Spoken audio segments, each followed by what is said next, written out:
In Pokemon Red, Blue, and Yellow, there are a lot of cut content due to hardware capabilities, and even the official final boss of Professor Oak. So with this in mind, if Professor Oak started a journey in the Galar region with a ton of extra rules to make it way more challenging, could he become the very best? Ladies and gentlemen, we're going to be seeing if we can beat Pokemon Shield using Professor Oak's cut team. Let me know down below in the comments if you think I'm going to beat it or not.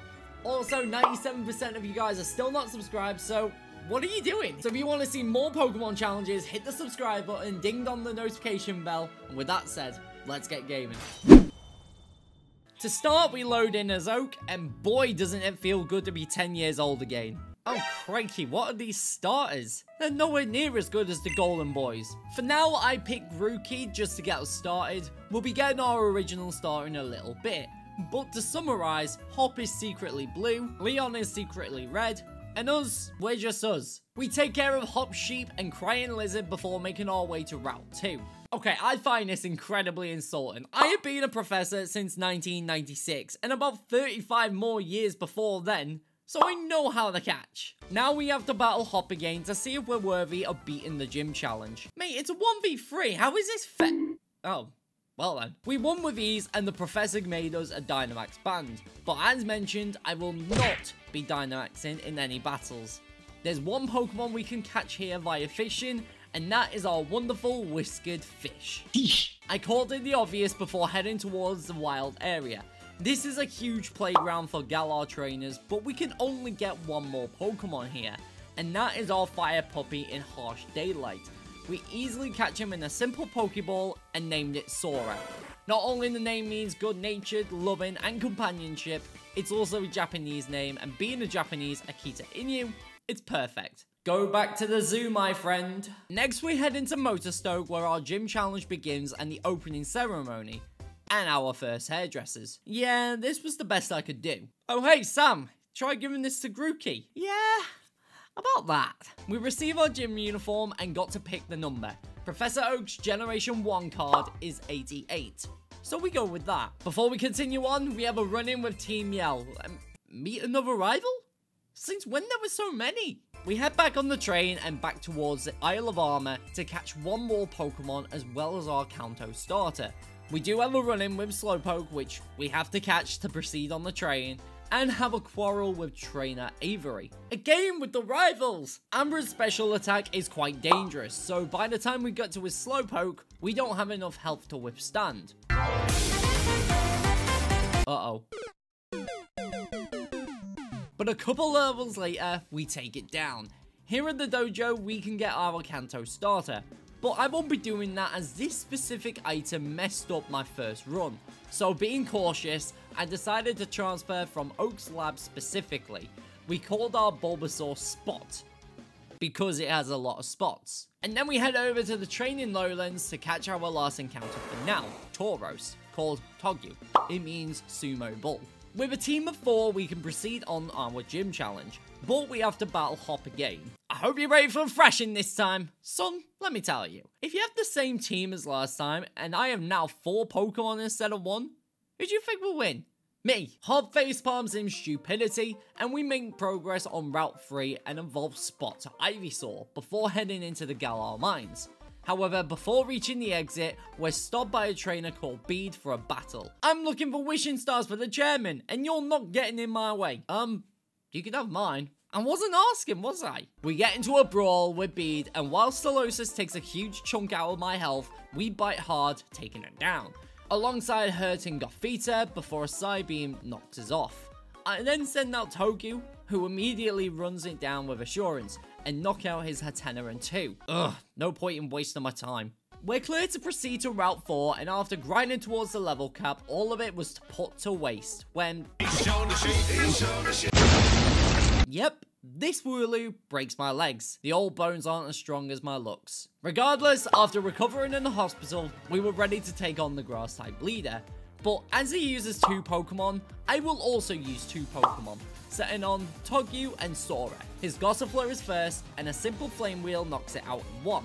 But this is where things get tricky, because his Eldegoss Dynamaxes. Still, it could be worse. We tank a Max Overgrowth and chip with Flame Wheel. Thankfully, the grass heals us up as well, so we're able to tank again. We do eventually go down, but with all of his Dynamax turns used up, Togyu can come out and take it out with assurance. With our first badge out the way, we press on to Route 5 and on the bridge to help a fellow scientist.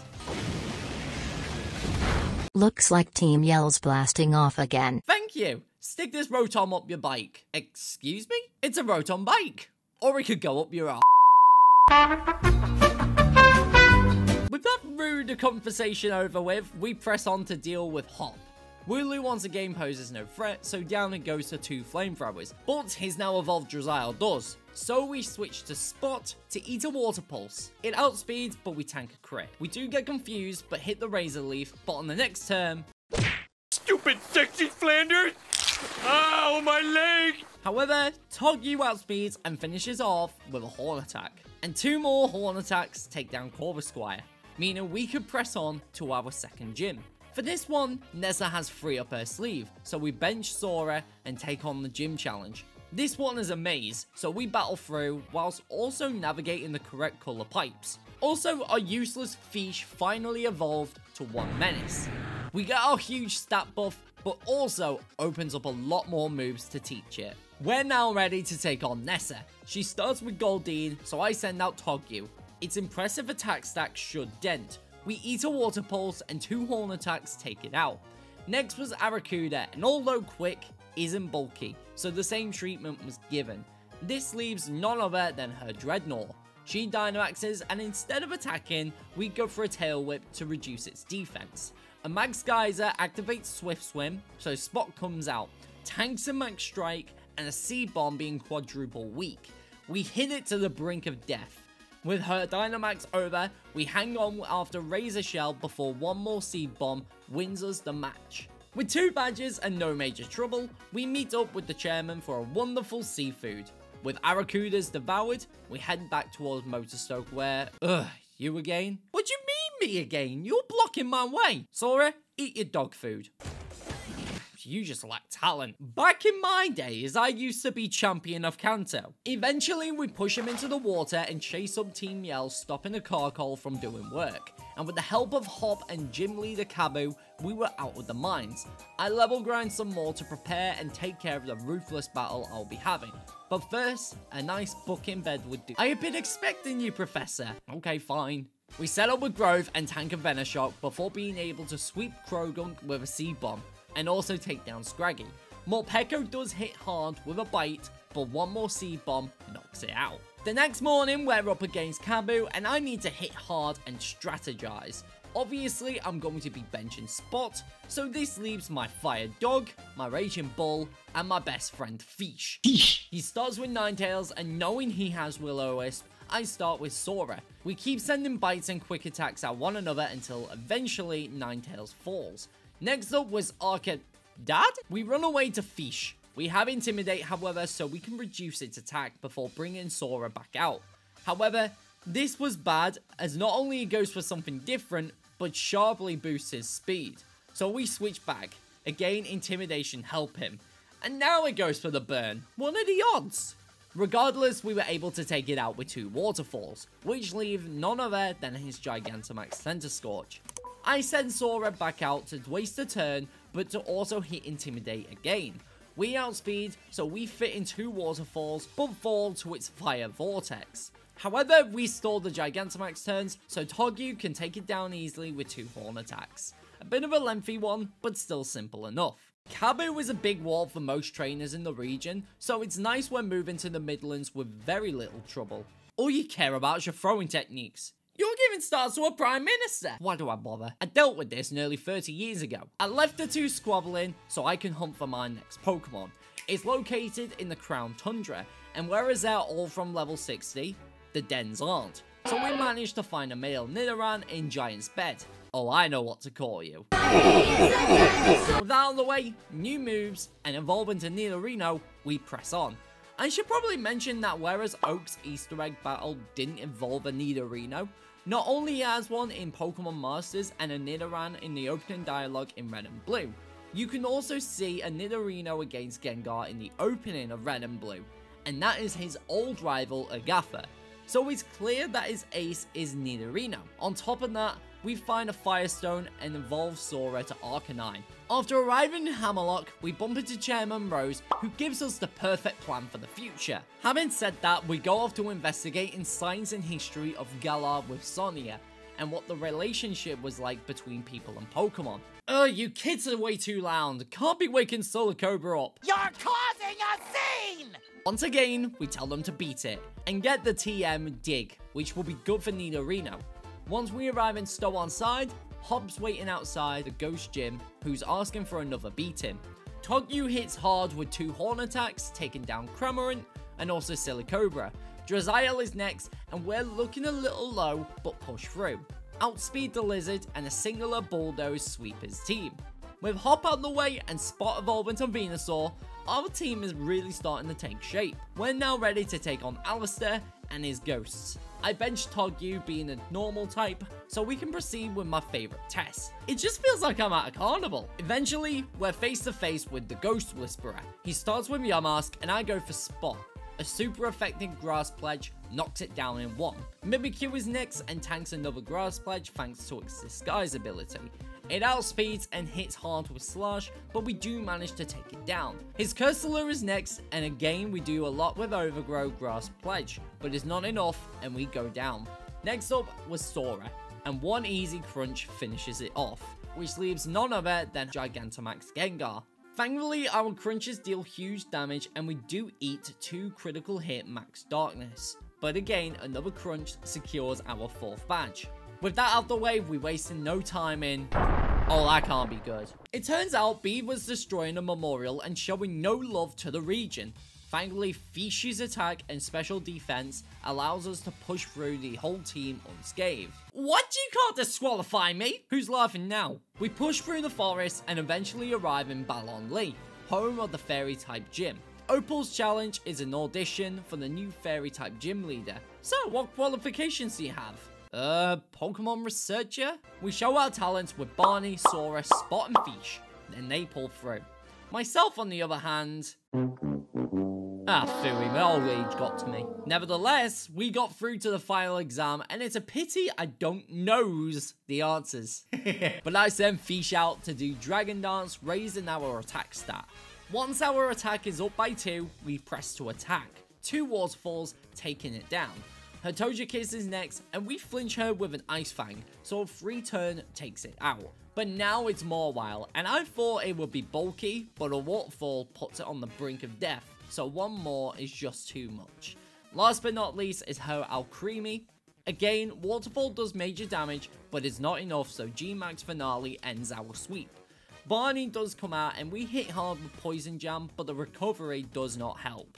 We eventually poison her, so we do get chip damage. Once Barney is down, Sora cooks hard and burns the strawberry cream. It's rubber! Plastic, dry, shit! With our 5th badge, we have to make a U-turn and head towards the other side of Galar. But also, Opal joins us for the journey back to Hammerlock.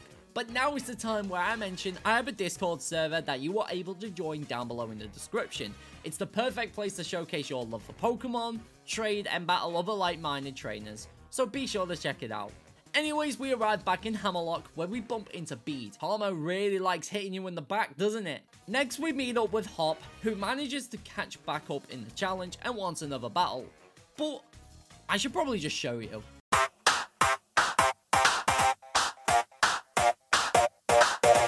Yep, I drew a big L on Hop's forehead. It's gotten very cold on the east side of the region, but we arrive at Sirchester, and this particular gym uses ice types, so I know who is getting benched.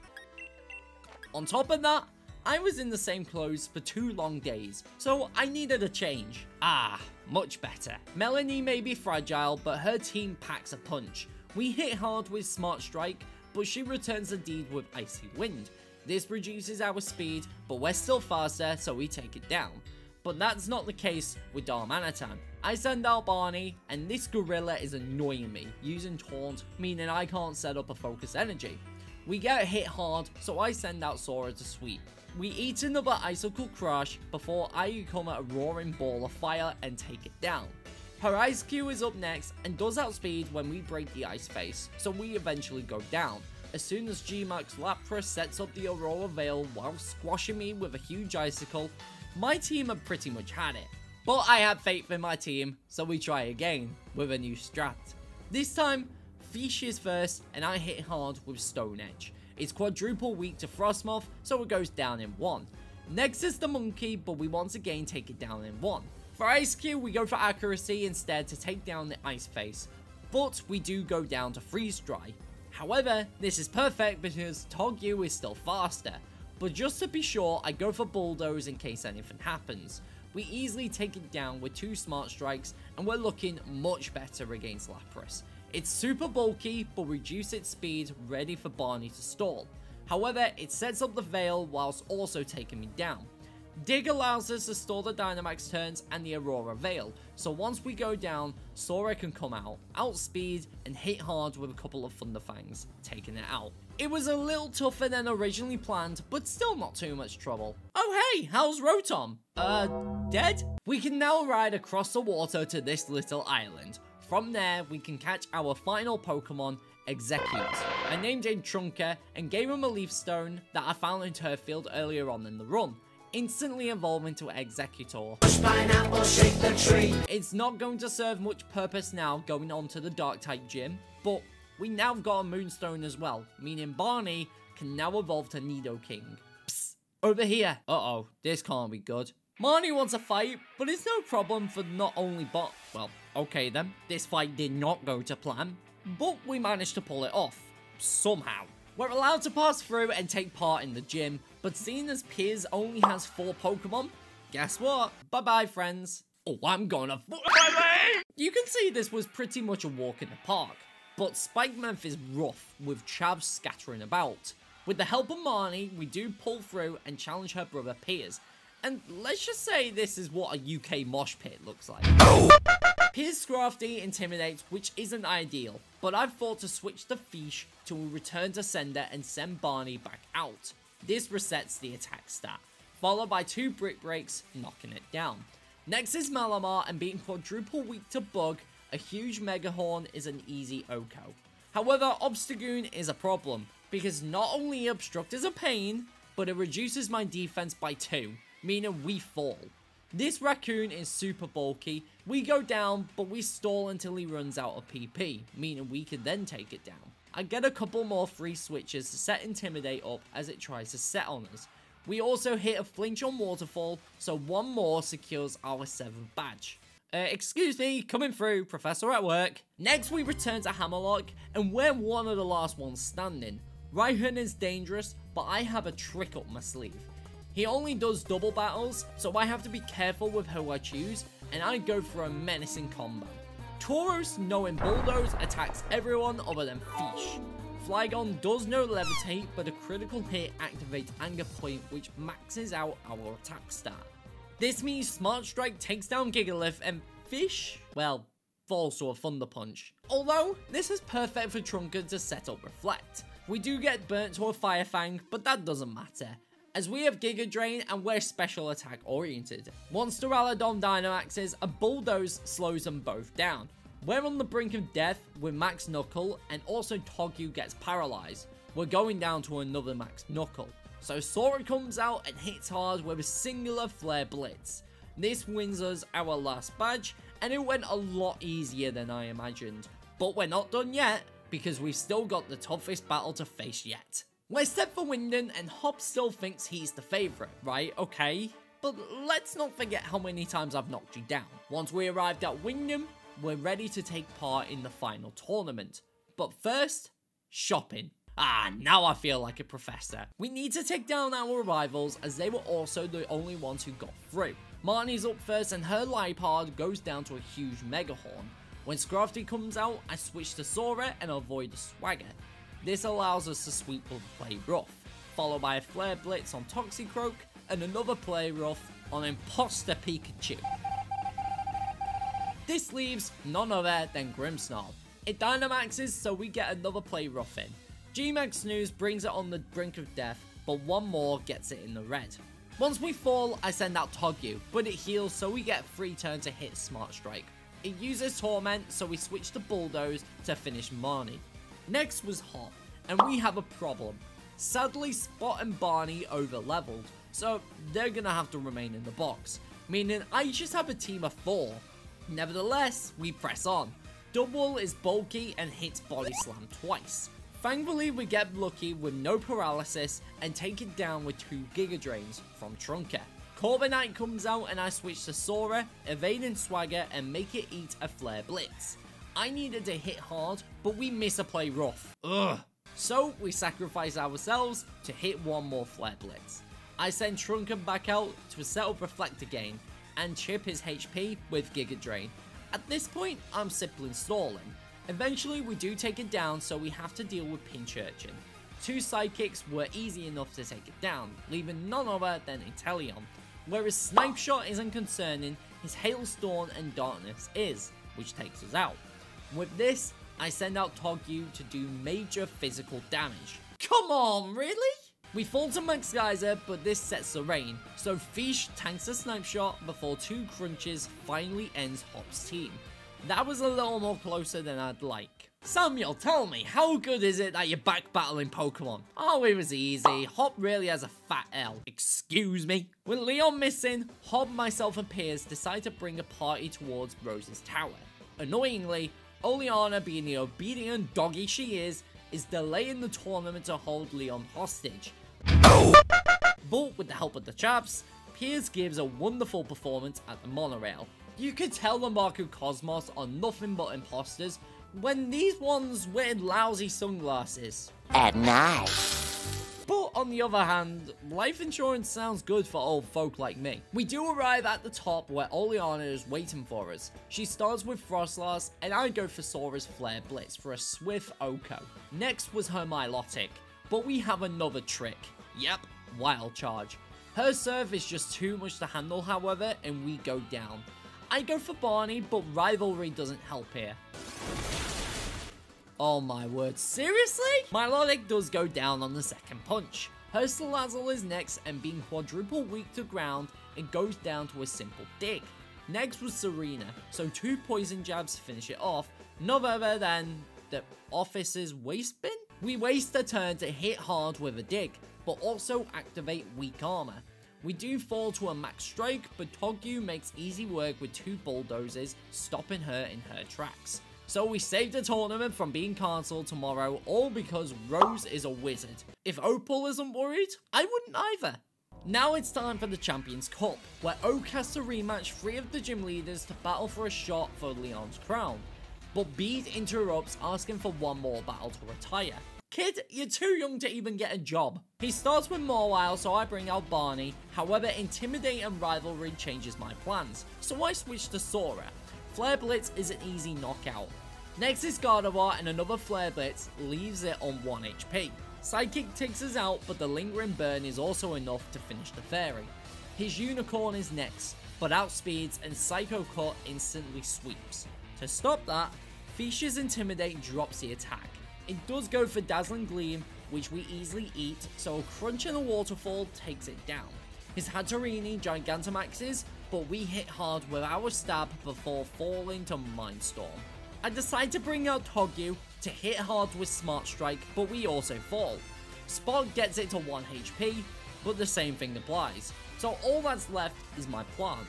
We stall with Giga Drain and thankfully defeat Bede. That was way too close. The next 2 battles being against Nessa and Alistair, but in all honesty, we weren't in any real danger of losing the tournament, even though we did lose a few of our team. So let's swiftly move on. It's Raihun that is a tank, and my previous strategy won't work this time, as we're back to single battles. I do start with Earth Power and do a big risk, but it goes for Yawn. It wastes its heal, but we get put to bed. So now it's time to switch to Sora, who goes for Lava Plume, and our Flash Fire kicks in, so a nice easy crunch takes it down. Next up was Flygon, but we still outspeed, so Play Rough hits hard. It does go for Earthquake, which we barely hold on to, and take it down quite easily. Next was his Goodra, so major damage before we fall from Surf. I then send out Fish, and hit an easy Ice Fang. Next was Turtonator, and we miss a Stone Edge. He sets up the Sun, so I had a plan. I switch to Spot while he sets Shell Trap, and wait to wake up. Surprisingly, this works. And when we wake up, Earth Power takes it down.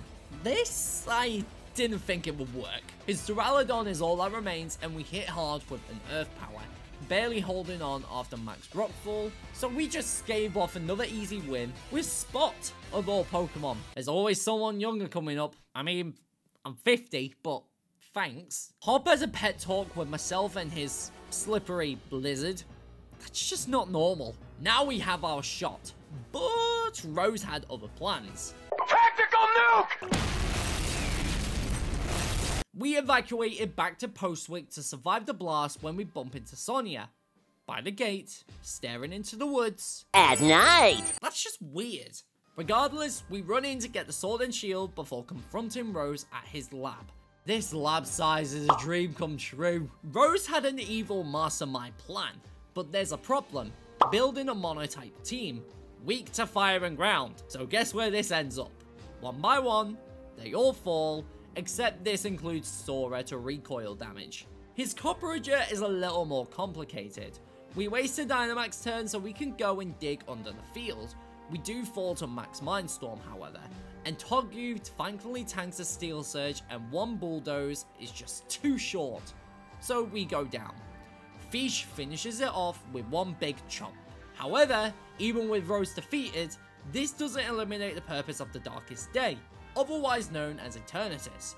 Leon is already there and tries to catch it, but knocks him unconscious. Thankfully myself, Hop, and two doggies that appeared out of nowhere, managed to finally take it down. This is it, catch it! I sold them all for clothes and a bag. You're pathetic. Hop catches the dragon, and everything goes back to normal. But we're not done yet. This is the final battle of the run. Can Professor Oak beat Leon? Last guesses in the comments if we can do it. Leon starts with his deadly Aegislash. We start with Fish for one job, cut his attack. This means we can switch to Tauros for free as he uses Shadow Ball. One Bulldoze is just too short, but this works perfect as he uses the full Restore. We still outspeed, so a second one gives us the lead. Next up was Seismitoad, and I go for Thrash to hit hard. We do fall to Drain Punch, but this means I can send out Trunker to hit Giga Drain, although we do get poisoned. His Cinderace comes out, which puts my tree in the brink of death. I do manage to set up Light Screen, and Fish comes out once again, reduces the attack. We eat Acrobatics before a Waterfall knocks out the bunny. Dragapult is dangerous knowing Thunderbolt, so I switched for Spot to resist. We eat a couple of flamethrowers and chip with Earth Power, but our Light Screen wears off, meaning Spot finally falls. Sora does tank a Shadow Ball, and one crunch is enough to take it down.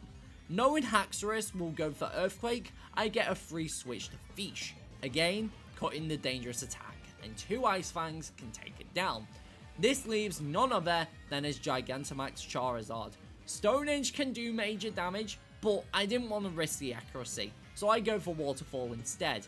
Although it doesn't matter as Charizard outspeeds and takes us down with Rockfall. You had one job. Barney is next, and I do hit hard with two Thunder Punches.